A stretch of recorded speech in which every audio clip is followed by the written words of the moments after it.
Coming up on Fox 4 Sports Watch, many in the NFL have shared their stance on domestic violence, but what about at the collegiate level? We'll hear two opposing views within the Big 12. Also, what should the Rangers do just before the trade deadline? We will go over the options and needs. And finally, though Jordan Spieth didn't win the British Open, why his fourth-place finish may be just as impressive as any of his major victories. Fox 4 Sports Watch, let's go. You're listening to Fox 4 Sports with Edward Egros. Welcome to another installment of Fox 4 Sports Watch, your podcast for Fox 4 Sports. I am Edward Egros, your neighborhood weekend sportscaster. Victor Wynn is off this week, and I believe he was off last week as well. So, Victor, where are you? Wake Victor? up, Victor. Victor, come in, Victor. But no, we do have someone here with us who is equally as capable and equally as talented, and don't go lying. even better to deal with over dinner because she does not eat as much and will pay the bill. So she has that going for her. I have no idea what's going on. Crystal Vasquez, the newest member of the Fox 4 Sports family, is here. Crystal, welcome. Thanks for having me, Edward. Absolutely. Let's get started and talk a little Big 12 football. Big 12 Media Days were Monday and Tuesday of this week. And a lot of things going on first on the football field concerning predictions. The media says TCU is going to win the Big 12, and if they do, given their preseason ranking, they might very well make the playoff. Baylor is picked to finish second. Texas is picked to finish fifth, which is very interesting, which we may touch upon in just a moment. Real quick thought about Texas. Charlie Strong's going to have to do better than fifth if he's going to survive for any significant period of time. I think that's safe to say. Yeah, he said his receivers need to start stepping up, start making plays. They basically don't need to be finishing fifth in the Big 12. I mean, no. If somehow Texas Tech actually finishes before Texas, we have major problems. Then Charlie Strong's days will be numbered very, very quickly. Yeah. But on a more serious note, what was interesting to me about what went on with Big 12 involved Oklahoma running back Joe Mixon. He was suspended all of last season after being accused of punching a woman and being charged with a misdemeanor. Now, he was not kicked off the team, and he will be able to play this season. And while some people feel like that Mixon deserved a second chance, others feel differently. And so at Big 12 Media Days, both Oklahoma head coach Bob Stoops was asked about that decision and about his views on domestic violence. But first, let's listen to Texas head coach Charlie Strong before we listen to Bob Stoops and get both of their sides concerning if they have a player who has been either charged or was suspected to have committed domestic violence, how they would handle such a situation. So let's listen to both coaches. Number two core value is treat women with respect. If a guy hits a young lady, he's got to go somewhere else to play. He can't play for me. It's about accountability. It's about responsibility. Hold guys accountable. You have to hold guys accountable, and they have to be responsible for their actions. I'm all about second chances, but I'm about second chances within our program. And I don't want to ever make it look like that. I'm someone that's looking to just kick players off and dismiss players. But I feel like this: when you've been given every opportunity after every opportunity after one another and another and another, at some point you had to take a stand. You had to take a stand for what you really believe in. First, let me say that there is no place for it. It should never happen. There's not only domestic violence, but there's violence towards women. There's violence in general. None of it should be tolerated, and it has been disciplined. We disciplined in a certain way, depending on, what the circumstances we have. And, these guys have had significant penalties. They've had a lot of other, internal measures to meet and to stand, to rise up to. And if all those were met, then they have the opportunity to redeem themselves and hopefully grow from their experience. And we also feel that being an educational institution in the age of these young men, they deserve an opportunity to do that. Again, that was Texas head coach Charlie Strong and Oklahoma head coach Bob Stoops on their views concerning if a player has been accused of committing domestic violence and if perhaps they're even charged with it, what they would do in that situation. Here's the interesting thing is Charlie Strong agrees and disagrees with Bob Stoops' decision, and he says it basically in there without outright saying it because, A, Charlie says if a guy hits a young lady, there's no place for him on my team. He can't play for me. But then the second part of his soundbite, he says he believes in second chances, but only within his program. So it's almost as if Bob Stoops is giving Mixon a second chance, but at the same time, Charlie wouldn't have that on his team because Mixon has already been accused or allegedly, of punching a woman. Mm-hmm. I think what's interesting about it is, coaches come across this, in a variety of different ways, and they may not necessarily fit the reputation or the stereotype of, what we may think of them and then how many opportunities they give their players. So, for instance, Nick Saban, who may be considered one of the tougher, stricter coaches out there in America, he's given second and third chances to some of his players concerning a variety of different situations where you could point the finger and say this guy does not need to be playing football. He does not need to be able to enjoy the privilege of doing something exciting like playing on Saturdays. And I think what's, my view has always been, it's such an interesting, phenomenon in terms of how much awareness that it's gotten. And I also find that it's very upsetting that we've needed visual examples of domestic violence for us to start caring.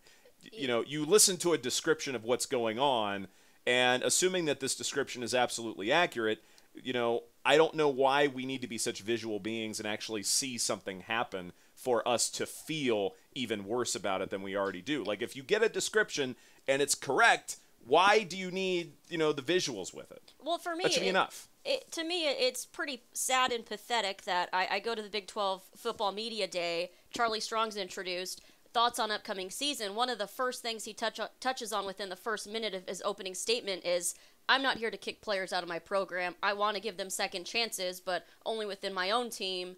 And this is all in relation to people acting a fool off the field. It's sad that the upcoming season, the excitement and the anticipation, as Art Briles says he's so anticipated the season, is clouded by people making stupid decisions. And to me, it's a shame that Coach Strong even has to open his statement with saying, what happened last season, kicking people off the field. It's pathetic. It's also one of those things at the same time. Now, look, you're not going to get the correct character evaluation with every single player you recruit. You're going to make mistakes, as we all do when we, create a friendship circle and we bring a friend into our circle and then we realize, oh, wait, this person is not who we think they are, and then we need to distance ourselves from them. And so those things happen. But at the same time, though you're not going to be correct all the time, you are also creating a culture within your own football program. And if you're having to kick off too many guys, or you have these isolated incidents that we know about, then that's where I get really concerned. What are you teaching everybody else? And it's not just a second chance, but it's also, what are you teaching everybody else within the program and within the university about who gets special privileges and who doesn't? You cannot punch a woman in the face, number one, under any circumstances, and then to be able to still carry on about your business when there are plenty of other people in other walks of life who can't do nearly what you can do in a similar situation in another line of work. That's the part where I get upset.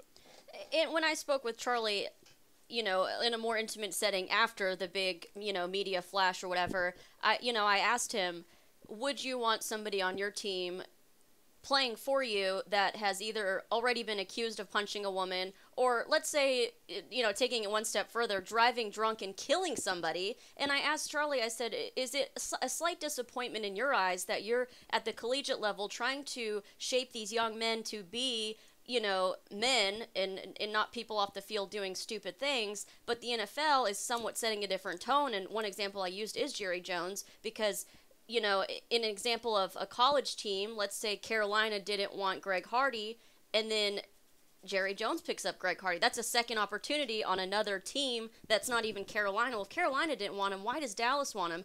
And, Charlie didn't want to use specific names, but as we just heard, if you punch a woman, there's no room for you on my team. And, one step further, acting, more of a fool off the field, if you go out and kill somebody, Charlie said you should be in jail. So I think that he feels like the NFL is somewhat, lax. It lacks the ethics, I guess would be the correct word, because they're saying at the college level there's no room to be doing this stuff off the field. But hey, if you want to play for the highest level of football in the entire world and make a lot of money, you can get a third or fourth chance. And if you go out and punch a woman in an elevator, another team will look at you.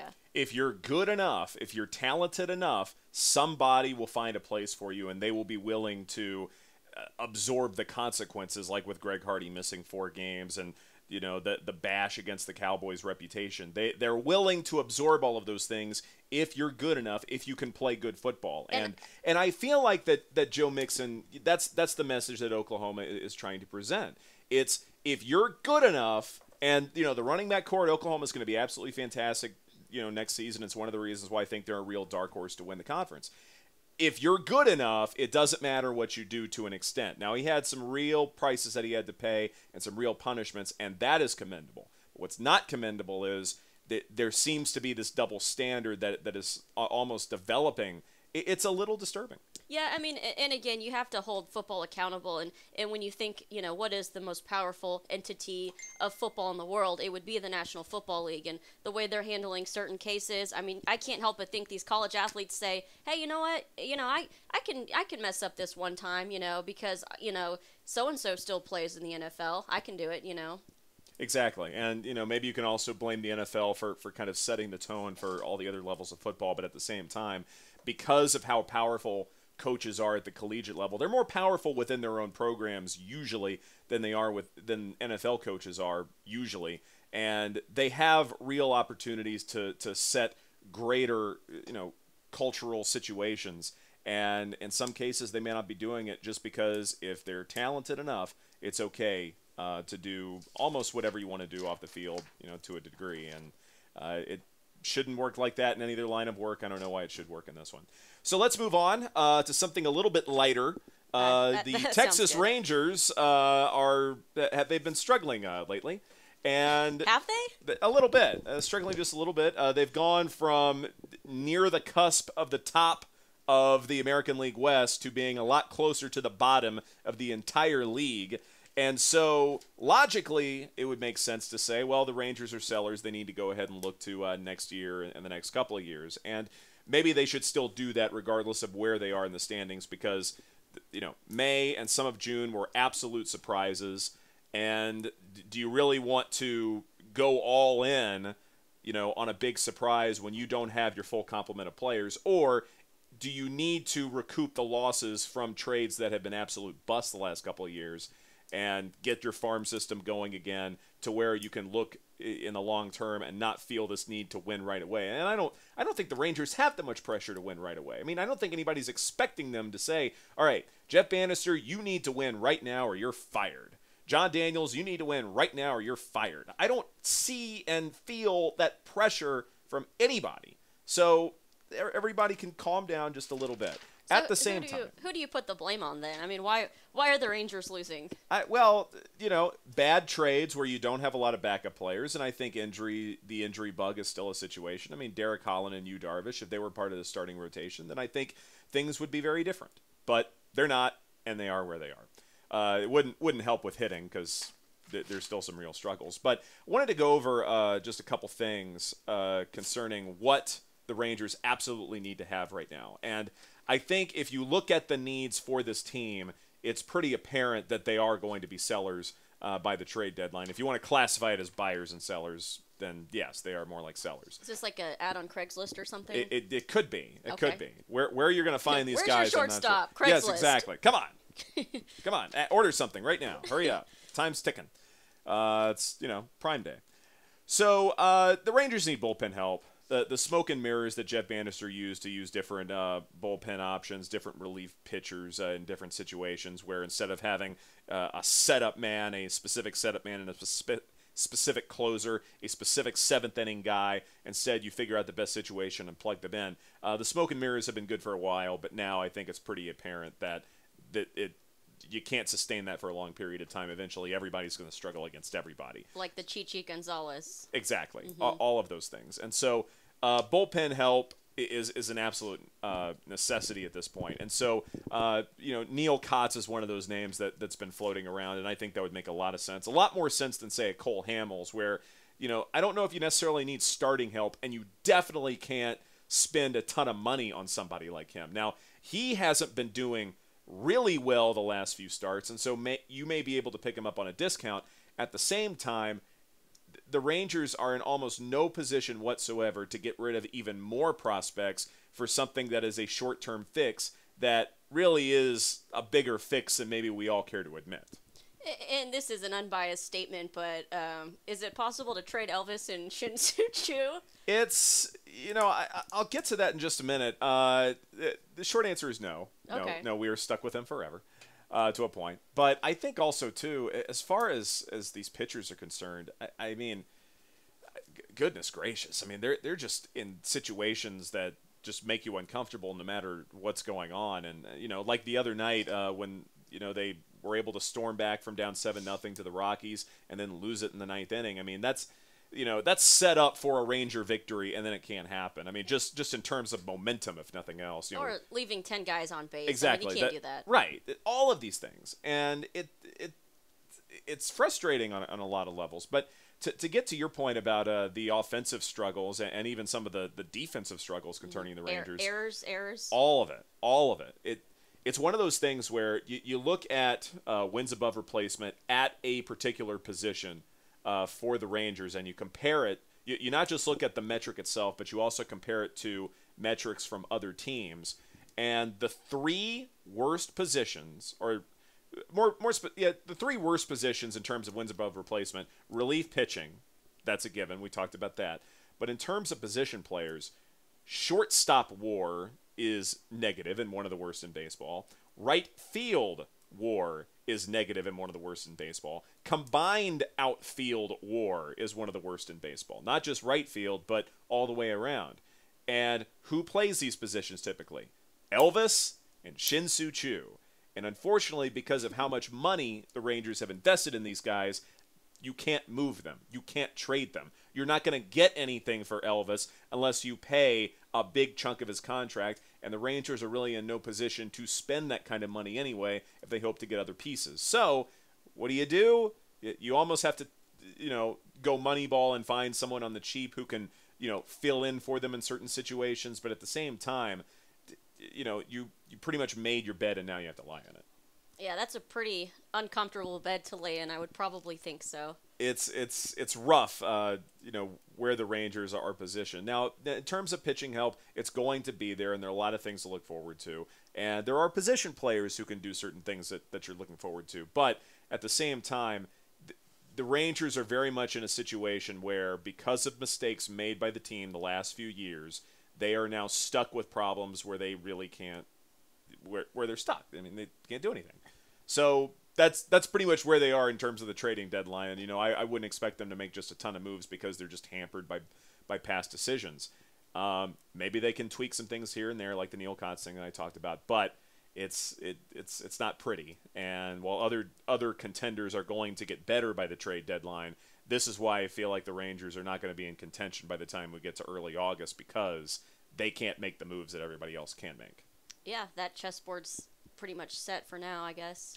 So let's move on to our weekly Jordan Spieth segment, because I feel like we talk about him every single week. But hey, when you're Jordan Spieth, you deserve to be discussed every single week because you do special things. And you're in the media for the right reason, so thank you, Jordan Spieth. Exactly. You are the anti first topic that we discussed, because what a guy. I sent out this tweet earlier this week. Anytime an out-of-towner talks to me about Jordan Spieth, they preface it with "your boy Jordan Spieth," and that's probably because of how much I bring him up to others. Wait, now when I was at the Big 12 Media Day, Austin is claiming Jordan Spieth because he spent 1 year there. But the guys also told me anyone that drives through Austin, they'll claim him. So I don't know. I mean, yeah, he was a one-and-done athlete. That's fine. I mean, they can claim Kevin Durant. They can claim anybody who at least passed through the doors. They still claim Vince Young too. That's fine. I'm just gonna say that. Well, he was special in that Rose Bowl. That was an incredible moment. But anyway, so Jordan Spieth winds up finishing fourth at the Open Championship out at St. Andrews, and I would make the argument that is about as impressive as anything that he's done in a victory. When you consider coming off a John Deere victory, flying across the pond, basically on no sleep, and then practicing on Monday at a course that you don't have that much experience at, while a lot of the field spent weeks in Scotland getting ready for this tournament. Lots of time. Spieth had little time and no experience before this, almost no experience before this year. A little bit, but not that much.